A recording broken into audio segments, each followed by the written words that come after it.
Halo, apa kabar semuanya? Saya Inul dengan NIM 221041777 dari kelas M4. Video ini dibuat guna memenuhi tugas mata kuliah Metode Penelitian Bisnis oleh Bapak Adi Mursalim SEMM. Pada video kali ini, saya akan membahas metode penelitian. Untuk penelitian yang berjudul Pengaruh Lingkungan Kerja dan Motivasi Kerja terhadap Kriteria Pegawai pada PT Kalangkabut Pontianak. Desain penelitian. Untuk penelitian tentang pengaruh lingkungan kerja dan motivasi kerja terhadap kinerja pegawai pada PT Kalangkabut Pontianak, desain penelitian kuantitatif dengan pendekatan survei atau cross-sectional dapat digunakan. Berikut adalah rincian dari desain tersebut. Desain penelitian Anda akan menggunakan desain penelitian survei cross-sectional. Dalam jenis penelitian ini, data dikumpulkan pada saat titik waktu dari sampel yang dipilih dari populasi target. Lokasi dan waktu penelitian. Penentuan lokasi dan waktu penelitian sangat bergantung pada konteks dan ketersediaan akses ke lokasi tersebut. Berikut adalah contoh. Lokasi penelitian.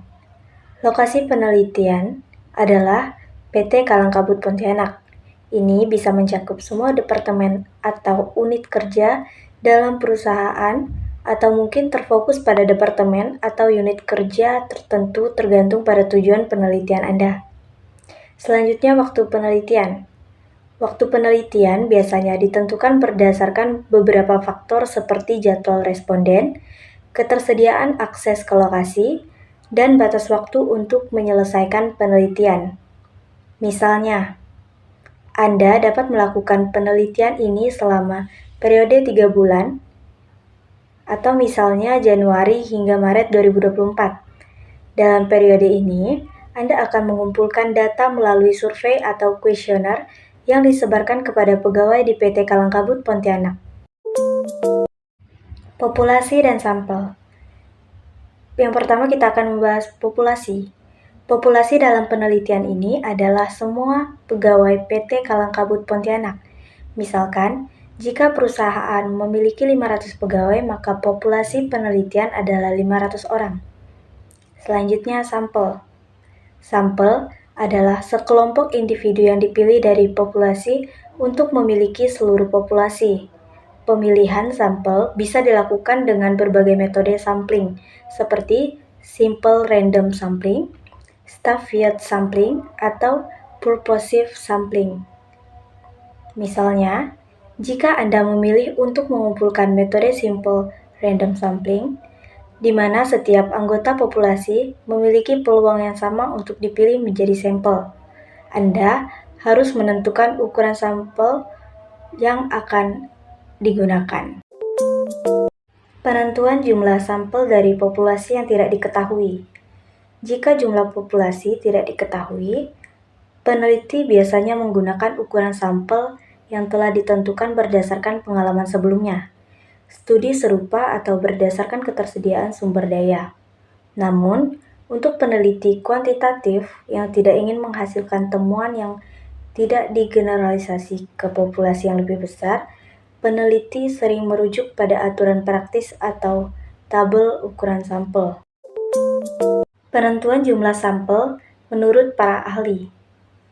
Penentuan jumlah sampel dalam penelitian seringkali bergantung pada berbagai faktor, termasuk tujuan penelitian, metode yang digunakan, dan sumber daya yang tersedia.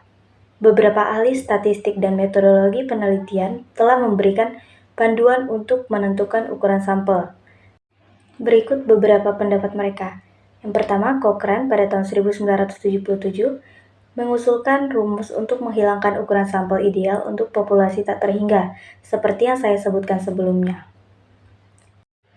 Selanjutnya, menurut Krecky and Morgan, tahun 1970, Krecky dan Morgan mengembangkan tabel untuk menentukan ukuran sampel berdasarkan populasi.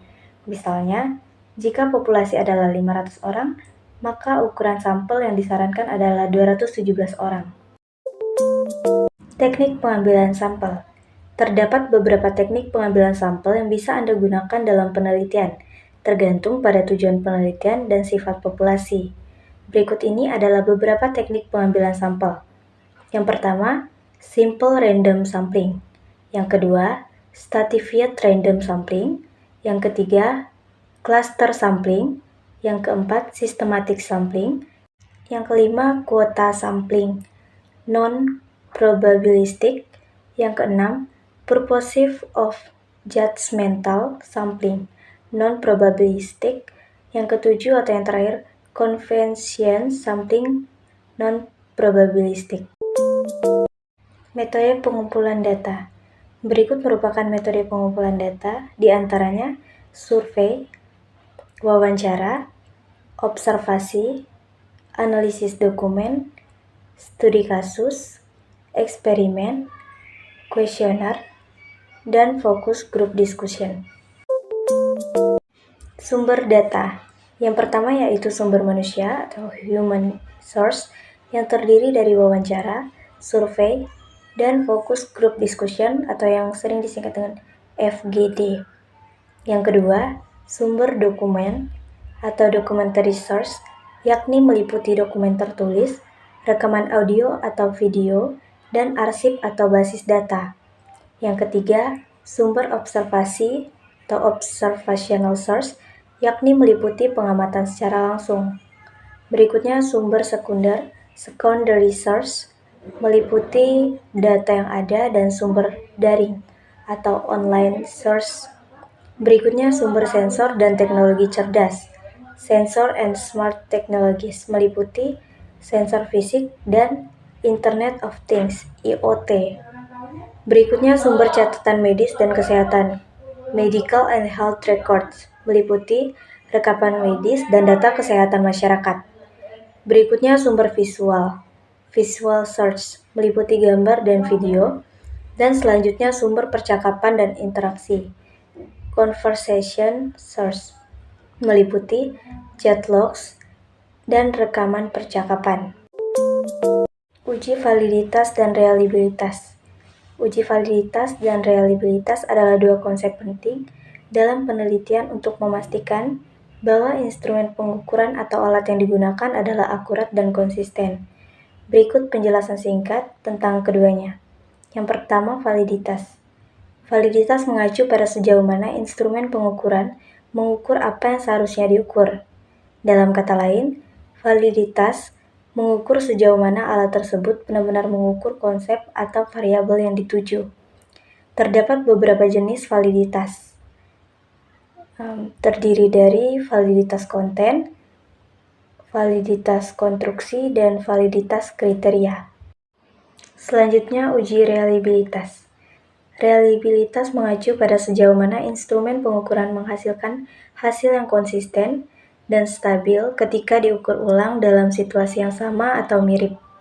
Dalam kata lain, reliabilitas menunjukkan tingkat ketetapan dan keandalan instrumen.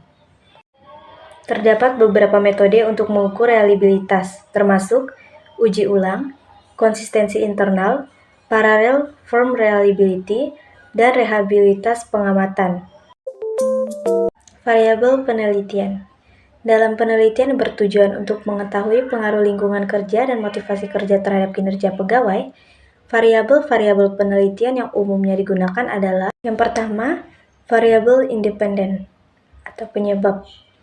Variabel ini adalah faktor untuk mempengaruhi atau merubah variabel lainnya. Dalam konteks penelitian Anda, ada dua variabel independen. Yang pertama, lingkungan kerja.